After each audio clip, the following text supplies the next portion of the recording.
చిత్రవదకు స్వాగతం మిత్రులారా. ఈరోజు అండి మనం మాట్లాడుకోబోయే అంశం ఏంటంటే అండి, పోలీస్ స్టేషన్కి రమ్మని చెప్పి మీరు అక్కడికి వెళ్ళిన తర్వాత అక్కడ అవతల వాళ్ళని పిలిచి పెద్ద గొడవ జరిగి మిమ్మల్ని వాళ్ళు చెప్పిన దానికి ఒప్పుకుంటారా లేక అరెస్ట్ చేయనా అని చెప్పి భయపెడితే ఏం చేయాలి? అలాంటి సందర్భంలో ఏం చేయాలి? మీ మీ మీ ప్రవర్తన ఎట్లా ఉండాలి? దాని నుంచి ఎలా బయటపడాలని చెప్పి. సో ఈ మధ్యన ఇవి కొంచెం తగ్గాయండి, చాలా తగ్గాయి. బట్ ఇంకా స్టిల్ ముఖ్యంగా చెప్పాలంటే మధ్యతరగతి వాళ్ళండి బాగా ఇబ్బంది పెడతారు ఈ విషయంలో. ఎందుకంటే ఆల్ ఆఫ్ ఎ సడన్ వాళ్ళకి విషయం తెలీదు, రమ్మన్న వెంటనే వెళ్తారు. సో వెళ్ళిన తర్వాత ఇరుక్కుపోతారనమాట. కాబట్టి దీని నుంచి ఎలా బయటపడాలని చెప్పి మాట్లాడుకుందాం మనం. ఇప్పుడు నేను మళ్ళీ చెప్తున్నట్టు మధ్యతరగతి వాళ్ళండి టార్గెట్ అంతా వీళ్ళే ఇబ్బంది పడతారు. ఎవరన్నా ఇలాంటి పరిస్థితులను ఎదుర్కొని ఏమండి స్వయంగా వాళ్ళే అనుభవించి బయటకు వచ్చిన వాళ్ళని అడిగితే మీకు చెప్తారు అది ఎంత పెయిన్ఫుల్గా ఉంటుందో. సో ఒక అబ్బాయినండి అతని కుటుంబాన్ని ఇలాగే పోలీస్ స్టేషన్కి పిలిచారు. అంటే ఎక్కడైనా జరుగుతుందో అని అడుగుతారు కదా, చెప్తున్నాను నేను. వీళ్ళు వెళ్ళారు అక్కడికి. వీళ్ళు వెళ్ళిన తర్వాత చాలాసేపు కూర్చోపెట్టిన తర్వాత ఇప్పుడు ఇలాగే భార్య తరఫు వాళ్ళు ఆ అబ్బాయి భార్య అమ్మాయి తరఫు వాళ్ళందరినీ పిలిచారనమాట అండి. వాళ్ళతో పాటు చాలామంది తెల్ల చొక్కాలు వేసుకున్న బ్యాచ్ వచ్చారు, పెద్ద మనుషులు అని చెప్పుకొని. సో ఇంకా అక్కడ మొదలండి వాళ్ళు పంచాయతీ అని చెప్పి మొదలుపెట్టి ఫస్ట్ కొంత ఆర్గ్యుమెంట్, ఓకే, ఇద్దరికి మధ్యన ఆర్గ్యుమెంట్, అది ఇది అని చెప్పి. అబ్బాయి వైపు ఎవరున్నారు? అబ్బాయి, అతని తల్లిదండ్రులు, నాయనమ్మ, తాతయ్య, ఇంకా వాళ్ళ సిబ్లింగ్స్, అబ్బాయి, మొత్తం ఫ్యామిలీ అందరూ ఉన్నారు అక్కడ. కానీ మాట్లాడే వాళ్ళు ఎవరున్నారు? అబ్బాయి, అతని తండ్రి, తాత, ముగ్గురున్నారు. కానీ అవతల పక్కన ఎవరున్నారు? 10 మంది ఉన్నారు. ఓకే, ఇప్పుడు ఎవరన్నా గొంతు పెద్ద చేసి మాట్లాడుతుంటేనే గట్టిగా తిట్టినట్టు ఉంటుంది, అవునా కదా? ఇప్పుడు అవతల పక్క మాట ఎందుకు ఉంటారండి అలాంటి మాటలు మాట్లాడితే? ఇప్పుడు ఇవాళ రేపట్లో ఎవడ మాట ఎవడంటాడు చెప్పండి. చివరికి ఏం చేశారంటే వాళ్ళు అంతా అయింది, ఆర్గ్యుమెంట్స్ అయిన తర్వాత ఈ బాబు నీ మీద ఇచ్చిన కంప్లైంట్ ఇదని చెప్పి మొత్తం ఫ్యామిలీ అందరిని అక్కడ కూర్చోబెట్టి అతని మీద రాసిన చాలా ఫాల్స్ అలిగేషన్స్ అన్నీ చదివినిపించారు. అప్పటికే కొంతమందికి బీపీ పెరిగిపోద్ది, కొంతమందికి డయాబెటీస్ పెరిగిపోద్ది ఇంట్లో వాళ్ళకి. నవ్వుతున్నాం కానీ బట్ అంటే నీ సెన్సెస్ సరిగ్గా పనిచేయడం మానేస్తాయి. ఇదేంటి ఇలాంటి అలిగేషన్స్ రాశారు దీంట్లో, నేను కొట్టేవాడినా, నేను తిట్టేవాడినా, ఇవేం లేవు కదా, ఇప్పుడు జరగలేదు కదా మా మధ్యన, నన్ను నెట్టేస్తే 8 మెట్లు జారుకుంటూ జర్రని కిందకి వచ్చేసి ఇలాంటివి రాశారనుకోండి, ఇది ఎప్పుడు జరిగింది? ఫస్ట్ థింగ్ ఇదేం నిజంగా ఇంత దెబ్బలాట అయిందా వీళ్ళిద్దరికీ అని చెప్పి వాళ్ళ తల్లిదండ్రులు అనుకుంటారు. ఇది ఎప్పుడు జరిగిందని ఈడు అనుకుంటాడు. సో అలాంటి కండిషన్స్ అన్నీ రాసిన తర్వాత కంప్లైంట్లో వాళ్ళ మైండ్ అప్పటికే సరిగ్గా ఉండదు. ఆ టైంలో వీళ్ళు ఏం చేశారంటే అండి కొన్ని కండిషన్స్ పెట్టారు. చెప్తా ఆ కండిషన్స్ ఏంటో చెప్తా. ఓకే, అమ్మాయిని వెంటనే కాపురానికి తీసుకెళ్ళాలి. Well and good, wonderful condition, నేను కూడా యాక్సెప్ట్ చేస్తాను దానికి. తర్వాత కండిషన్లో ఆ కాపీ చూశాను కాబట్టి చెప్తున్నాను. ఆ కాపీలు ఇలాగే రాశారు వాళ్ళు. మీ అమ్మ బాబు 3 ఏళ్ల వరకు మీ ఇంటికి రావడానికి వీల్లేదు. ఎవరమ్మా బాబు? కుర్రాడు వాళ్ళ అమ్మ బాబు అట. కుర్రాడు వాళ్ళ ఇంటికి రావడానికి వీల్లేదు. ఎన్నాళ్ళు? 3 ఏళ్ల పాటు. అమ్మాయికి ఆరోగ్యం బాగోదు కాబట్టి ఇంట్లో ఇల్లు క్లీనింగ్ చేయడం కోసం, వంట పని చేయడం కోసం సపరేట్గా మనిషిని పెట్టాలి. వాళ్ళ ఇంట్లో ఆల్రెడీ పని మనిషి ఉంది, ఇప్పుడు వంట చేయడానికి కూడా వేరే మనిషినో ఆ మనిషినో మాట్లాడాలి. అది కండిషన్. అలాగే అమ్మాయికి తోడుగా అమ్మాయికి ఇబ్బంది అవుతుంది కాబట్టి పనులు చేసుకోలేదు కాబట్టి తన పనులు తాను, అమ్మాయి తల్లిదండ్రులు కూడా మీతో పాటే మీ ఇంటి దగ్గరే ఉంటారు, అంటే అబ్బాయి వాళ్ళ ఇంటి దగ్గరే ఉంటారు. అలాగే మీ మీద అంటే అబ్బాయి కంటండి యాక్సిస్ బ్యాంక్లో 6 లక్షల రూపాయలు ఫిక్స్డ్ డిపాజిట్ ఉందట, అది అమ్మాయి పేరు మీద పెట్టాలట. ఈ విషయం ఎవరు చెప్పారండి వాళ్ళకి? వాడి బుర్ర వాడి మెంటల్ స్టేట్ ఎట్లా ఉంటుందండి? తను భార్య అని చెప్పి నమ్మి తనకి అకౌంట్ యాక్సెస్ ఇస్తే డైరెక్ట్గా ఆ పిల్ల వెళ్ళిపోయి వాళ్ళ అమ్మ నాన్నకి నా భర్తకి తింగరేదవా యాక్సిస్ బ్యాంక్లో వాడికి 6 లక్షల రూపాయల అకౌంట్లో ఫిక్స్డ్ డిపాజిట్ ఉందని చెప్పడం అనేది నమ్మక ద్రోహం. ఇది ఇలాంటి నమ్మక ద్రోహాలు నేను మళ్ళీ చెప్తున్నా అండి, భర్త అయినా భార్య అయినా కానీ, ఎంత పెద్ద కేసు అయినా కానీ, ఎన్ని చుట్టూ తిరిగినా కానీ, మీ పర్సనల్ మ్యాటర్స్, మిమ్మల్ని ఇబ్బంది పెట్టే విషయాలు ఏదన్నా ఉంటే, ఇదే కాదండి, ఇది చాలా చిన్న విషయం, చాలా దారుణమైన విషయాలు. ఇప్పుడు వాళ్ళకంటూ ప్రైవసీ మ్యాటర్స్ ఏదో ఉంటాయండి, వాళ్ళ ముందు ఓపెన్ అవుతారు, చెప్తారు, అంతా బాగున్నప్పుడు. గొడవ పడిన వెంటనే నువ్వు పట్టుకెళ్ళి పోలీస్ స్టేషన్ మధ్యలోనో పెద్దల మధ్యలోనో పెడితే అవతల పక్కోడికి ఇలా అమ్మాయిల విషయంలో కూడా జరుగుతూ ఉంటుంది, ఏదేదో చెప్పేస్తారు బయట. No, you not suppose to. Okay, సరే, అదొక కండిషను. అలాగే నీ జీతం పడే అకౌంట్ అట అమ్మాయికి నీకు ఇద్దరికీ యాక్సెస్ ఉండాలి. ఏదైతే బ్యాంక్ అకౌంట్ ఉందో అబ్బాయికి శాలరీ పడేది, ఇద్దరికి యాక్సెస్ ఉండాలి. ఎంత ఖర్చు అవుతుందో ఏంటో కంట్రోల్ అంతా అమ్మాయి దగ్గరే ఉండాలి. ఓకే. అలాగే మీ తల్లిదండ్రులు కావాలంటే నెలకు 10,000 దాకా పంపించుకోవచ్చు. దాంట్లో వాళ్ళకి ఏ అభ్యంతరం లేదట. ఇది వాళ్ళు ఇచ్చిన కండిషన్స్ అండి. అలాగే అమ్మాయిని కొట్టకూడదు, తిట్టకూడదు, పల్లెత్తు మాట కూడా అనకూడదు, షో కేస్‌లో బొమ్మలా చూసుకోవాలట. దట్స్ వాట్ ఆ లిస్ట్ ఆఫ్ కండిషన్స్ అనమాట. వీటన్నిటికి ఒప్పుకుని స్టాంప్ పేపర్ మీద ఇవన్నీ రాయిపిస్తారట. దాని మీద సంతకం పెట్టివ్వాలి. అప్పుడు అమ్మాయిని కాపురానికి తీసుకెళ్ళాలి. లేని పక్షంలో మీ మీద వాళ్ళ అమ్మాయిని హత్య చేయబోయారని చెప్పి ఏ సెక్షన్స్ అయితే ఉంటాయో సీరియస్ సెక్షన్స్ అవి పెట్టి కుటుంబం మొత్తాన్ని అరెస్ట్ చేసి పడేస్తారు. ఇదండి. ఇప్పుడు ఎవడు మాత్రం ఏం మాట్లాడతారు చెప్పండి? అబ్బాయి వాళ్ళ ఫ్యామిలీ మెంబర్స్ అందరూ ఒకళ్ళ మొహం ఒకళ్ళు చూసుకున్నారు. ఏంటి ఇప్పుడు ఏం చేయాలని చెప్పి. అయితే ఆ పోలీస్ వారు ఎవరైతే ఉన్నారో ఆయన అబ్బాయితో ఏం చెప్పాడంటే అండి, ఇప్పుడు మీ తల్లిదండ్రులకు దూరంగా ఉండాలి అంటే నిజంగా ఉంటావే అంటే ఏమన్నాను, ఏదో మహా అయితే ఒక సంవత్సరం దూరంగా ఉంటారు, మళ్ళీ అందరూ కలిసిపోతారు. ఈ కండిషన్స్ స్టాంప్ పేపర్లు రేపు పొద్దున్న మీ కాపురం నిలబెడితే అంటే ఏమన్నాను, ఏదో వాళ్ళు ఏదో కండిషన్స్ అన్నారు పెట్టి కుదురుగా కాపురం చేసుకోవాలి అంతే. కొన్నింటికి సర్దుకోవాలి, ఒప్పుకుని కుదురుగా కాపురం చేసుకుంటే బాగుంటుంది. అమ్మాయి వాళ్ళ చేతిలో పెద్ద పెద్ద వాళ్ళందరూ ఉన్నారు, పెద్ద పెద్ద పొలిటీషియన్స్ వీళ్ళందరూ ఉన్నారు. ఓకే. అయితే ఆయన అలా చెప్తున్నప్పుడు అబ్బాయి రేస్ చేసిన పాయింట్ ఏంటంటే అండి, ఏమండి మేము హైదరాబాద్లో ఉంటున్నాం, ఉద్యోగం అక్కడ, మా అమ్మ నాన్న వ్యవసాయం పనులు, వాళ్ళు క్షణం తీరుకుండదు, 3 పంటలు పండుతాయి మాకు, సంవత్సరం అంతా పనిలోనే ఉంటారు వాళ్ళు. మా నాన్నగారు పొలం వెళ్ళకుండా కుదరదు, మా అమ్మకి ఇంటి పనులు చూసుకోకుండా అసలు కుదరదు.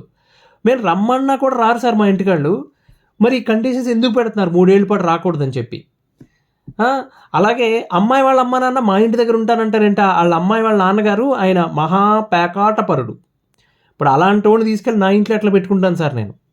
అలాగే నేను కొట్టాను తిట్టానని చెప్పి ఇంకెప్పుడు కొట్టను తిట్టను అంటే ఇంతకుముందు జరిగినట్టు అవుతుంది కదా, దాని మీద సంతకం పెడితే ఒప్పుకున్నట్టు అవుతుంది కదా అని చెప్పి ఆయన డైరెక్ట్గా పోలీస్ ఆయన్ని అడిగాడండి.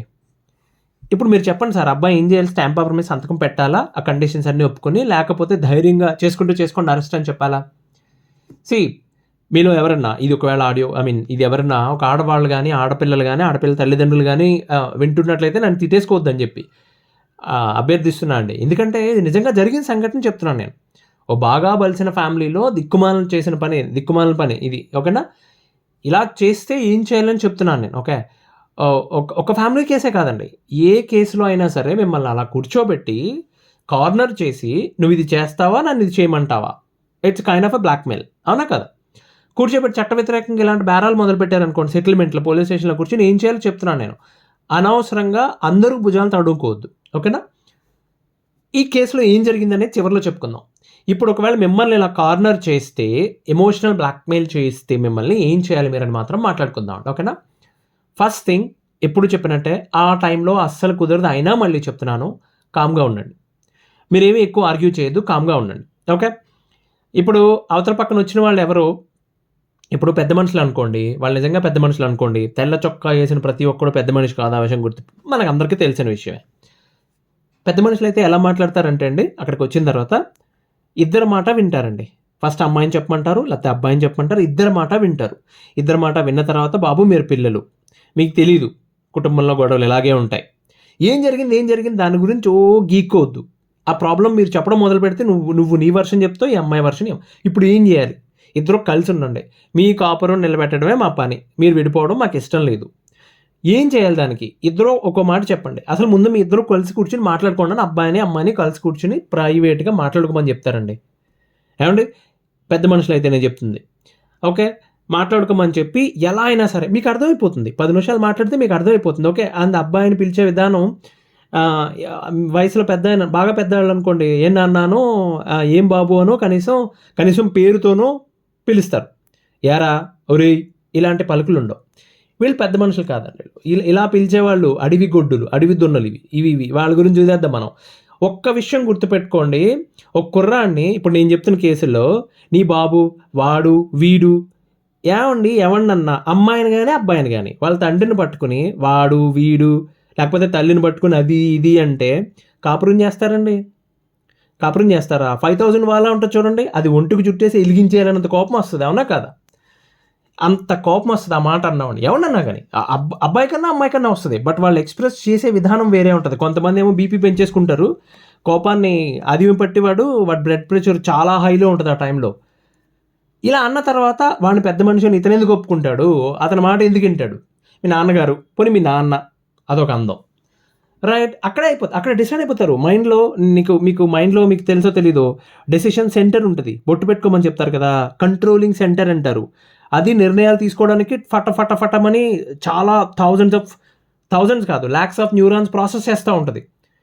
ఆ టైంలో ఒరే వీడి మాట వెనకరా, వీడి దిక్కుమాలనోడు అని చెప్తా ఉంటుంది నీకు పక్కన ఉండి, వెనుక దిక్కుమాలనోడాడు, వాడు చూసా ఎలా మాట్లాడుతున్నాడో నిన్ను అది కూడా రెచ్చగొట్టేస్తూ ఉంటుంది అనమాట.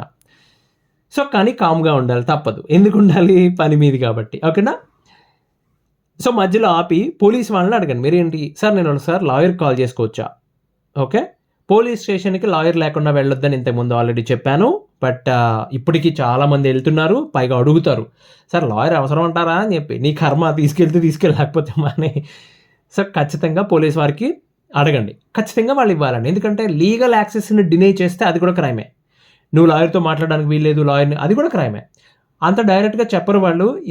ఎందుకు తేలిపోద్దు ఇప్పుడు అంటారు సింపుల్గా. సో అంటే ఏది తెగనివ్వరు అనమాట, నీ పని అవ్వనివ్వరు అక్కడ.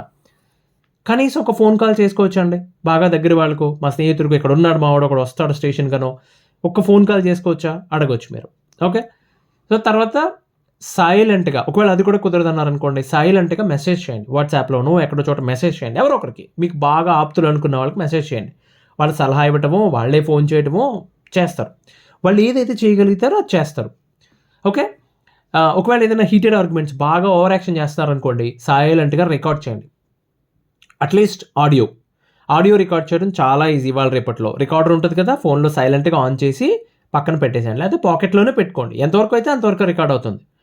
మీ దగ్గర లొకేషన్ ఆన్ అయి ఉంటుంది, మీ ట్రావెల్ టికెట్స్ కానీ, మీరు ఆ స్టేషన్కి వచ్చినట్టు మీ గూగుల్ మ్యాప్స్, గూగుల్ ఇన్ఫర్మేషన్ ఉంటుంది కదా, సో ఆ ఇన్ఫర్మేషన్ కానీ, టేక్అవుట్ ఇన్ఫర్మేషన్ కానీ, లేకపోతే మీరు ఆడియో రికార్డ్ చేసిన టైం కానీ ఎగ్జాక్ట్గా మ్యాచ్ అవుతుంది, పర్ఫెక్ట్గా ఎవిడెన్స్ క్రియేట్ అవుతుంది.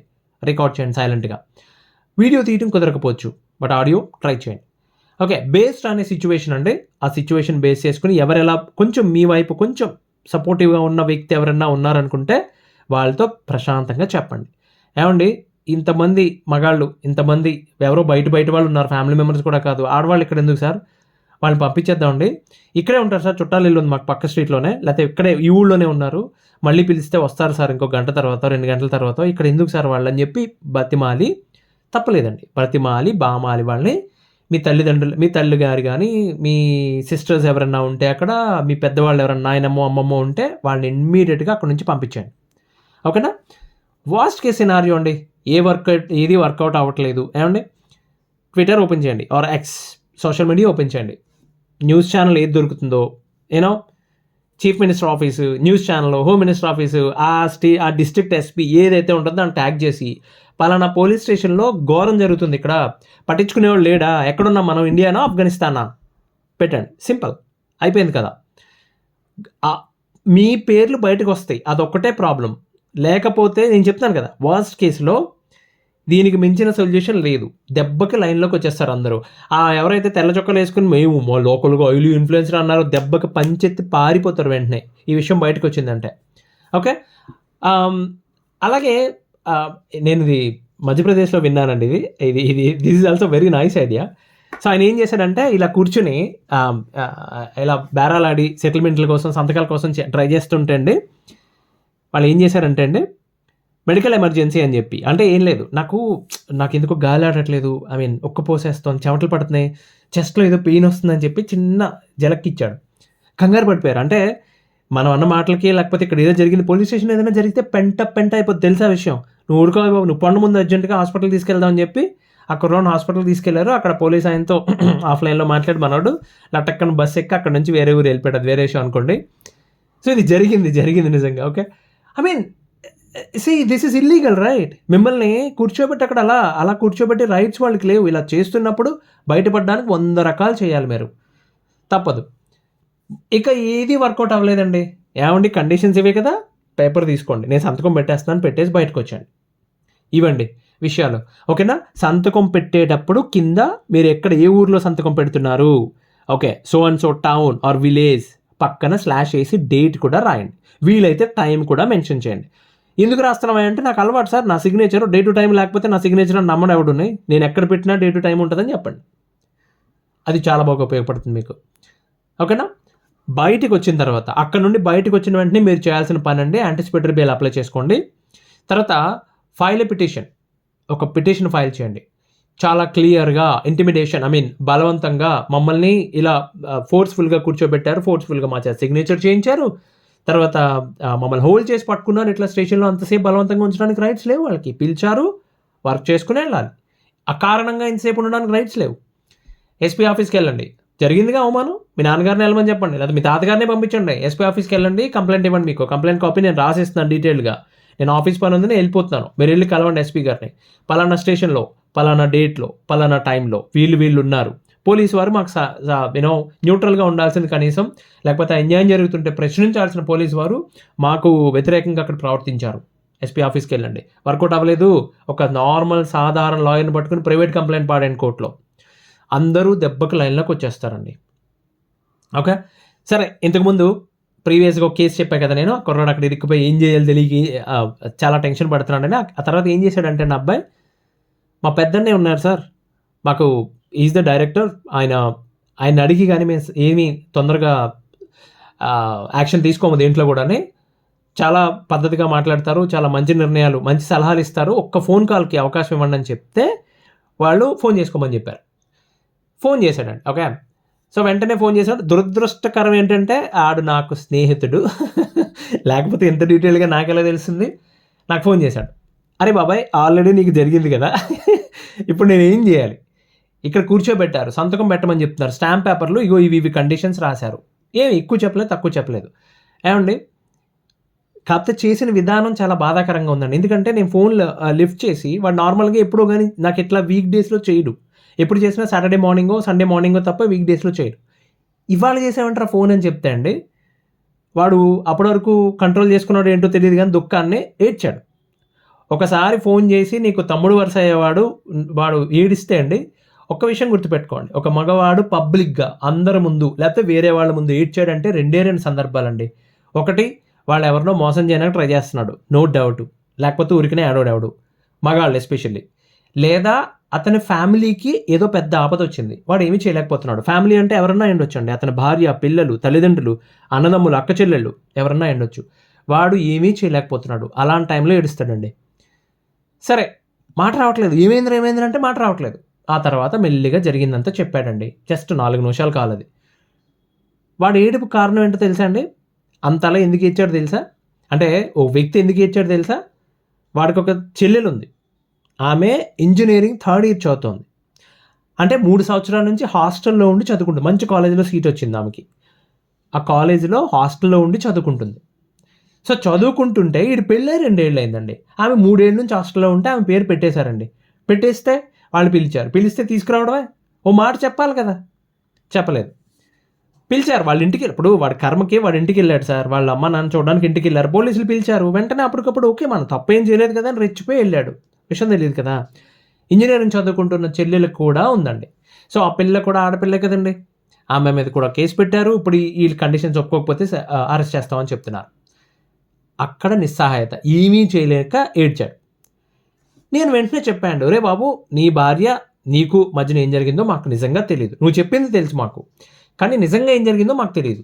నాకు తెలిసినంత వరకు ఆ అమ్మాయి చాలా పద్ధతిగా ప్రవర్తించింది, అంటే ఆ కుర్రాడు భార్య అనమాట, చాలా పద్ధతిగా ప్రవర్తించింది.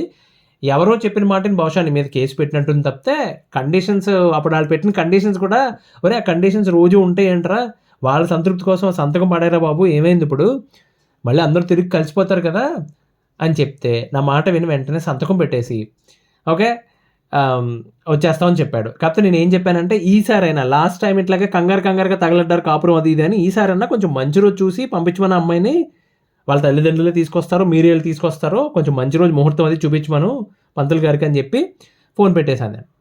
ఓకేనండి, ఫోన్ పెట్టేసిన 2 గంటల తర్వాత వాళ్ళ ఇంటికి వచ్చేసారండి. ఇంటికి వచ్చిన తర్వాత అబ్బాయి వాళ్ళ నాన్నగారు నాకు ఫోన్ చేశారు. ఇదేంటమ్మా ఇదే నువ్వు సలహా ఇచ్చింది అంటే, మా కొడుకును వదిలేసుకోవడమేనా, ఇంకా వాడిని డబ్బుల కోసమే పెంచాము మేము, పెళ్లి చేస్తే ఇంకా కొడుకు లేనంటేనే మాకు దూరం అయిపోవాల్సిందేనా, దూరంగా ఉండాలి వాళ్ళ కుటుంబానికి, అని చూడకూడదు మేము 3 ఏళ్ళ పాటు అని చెప్పి నా మీద సీరియస్ అవుతున్నాను ఆయన. నేను అన్నాను, ఏమండి ఆ పోలీస్ స్టేషన్ నుంచి ఫోన్ చేసినప్పుడు ఫోన్ స్పీకర్లో ఉంది కదా, స్పీకర్లో ఉన్న ఫోన్ నాకు కూడా తెలిసింది కదా, నవతల పక్క వాళ్ళు కూడా, నేను ఏదైనా సలహా ఇస్తే వాళ్ళకి అర్థం కాదని అక్కడ అందుకే నేను పద్ధతిగా చెప్పాను అక్కడ, మీరు ఓ పని చేయండి, ఇప్పుడు ఇంటికి వచ్చారు కదా, మీ ఫ్యామిలీ అందరూ కూర్చొని బయలుదేరి వెంటనే హైదరాబాద్ వచ్చేయండి, చెల్లిని కూడా తీసుకొచ్చేయండి. ఏమండి, వచ్చిన తర్వాత ఈ కాపురం కావాలా వద్దా, ఆ అమ్మాయి కావాలా వద్దా, వీళ్ళకి కాపురం చేసే ఉద్దేశం ఉందా లేదా డిసైడ్ చేసుకోండి. ఓకే, మీరు ఇప్పుడు సంతకం పెట్టిన పేపర్లో అయిపోయి కండిషన్స్ అన్నీ ఉన్నాయి, గాడిద గుడ్డు. అది నిజంగా కోర్టుకి తీసుకెళ్ళి సబ్మిట్ చేస్తే వెంటనే డివోర్స్ వచ్చేస్తుంది వీడికి. ఎందుకంటే తల్లిదండ్రులు వీడిని చూడడానికి వీల్లేదు, వీళ్ళ ఇంటికి రావడానికి వీల్లేదంటే సుప్రీంకోర్టు చాలా క్లియర్ గైడ్ లైన్స్ ఇచ్చిందండి. తల్లిదండ్రులతో కలవడానికి వీల్లేదు, వాళ్ళని చూడడానికి వీల్లేదు అంటే బూమ్, నువ్వు విడాకులు ఫైల్ చేసే హక్కు ఉంది అబ్బాయి అని చెప్పి నీకు, అబ్బాయి అయితే అబ్బాయి, అమ్మాయి అయితే అమ్మాయి, వాళ్ళకి ఇచ్చింది రైట్స్. ఓకేనా, కాబట్టి చాలా రిస్క్ అయిపోతుందా, అసలు ఇందులోనే పనికిరాదు సార్. అది పోలీస్ స్టేషన్లో సంతకం పెట్టిన డాక్యుమెంట్ ఎందుకు పనికిరాదు వాళ్ళకి. మీరు సింపుల్గా రేపొద్దని నన్ను భయపెట్టారు సార్, అరెస్ట్ చేస్తామని చెప్తారు మీరు, అరెస్ట్ చేస్తామని చెప్పి భయపెట్టారు మమ్మల్ని చెప్తారు మీరు. సో కాబట్టి డోంట్ వరీ అబౌట్ ఇట్, దాని సంగతి మర్చిపోయి మీరు ముందు అర్జెంట్గా బయలుదేరి హైదరాబాద్ రండి అని చెప్పారు. తర్వాత అవి తెలిసిందే కదండి. అలా మాట్లాడిన తర్వాత ఓ వ్యక్తి మీద అంత ఘోరమైన ఫాల్స్ కంప్లైంట్ రాసిన తర్వాత ఎవరు సార్ కాపురం చేస్తారు తిరిగి, రైట్? సో అదండి, ఎవరికైనా ఉపయోగపడుతుంది అని చెప్పి చెప్తున్నాను. లేత పిల్లలు ఉంటారు కదా, అంటే అమ్మాయి అయినా అబ్బాయి అయినా కానీ ఇప్పుడిప్పుడే కొద్దిగా కేసెస్ ఫైల్ చేసుకుని పోలీస్ స్టేషన్కి వెళ్ళి సెటిల్మెంట్లు అది ఇది అని చెప్పి తెల్ల చొక్కాల వాళ్ళతో మాట్లాడాల్సిన పరిస్థితి ఉంటుంది కదండి, వాళ్ళకి అవసరం అని చెప్పి చెప్పాను నేను. కాబట్టి ఉపయోగపడుతుందని నమ్ముతున్నాను. మళ్ళీ వాయిదాలో మంచి విషయంతో కలుద్దాం. అంతవరకు సెలవు, ధన్యవాదాలు.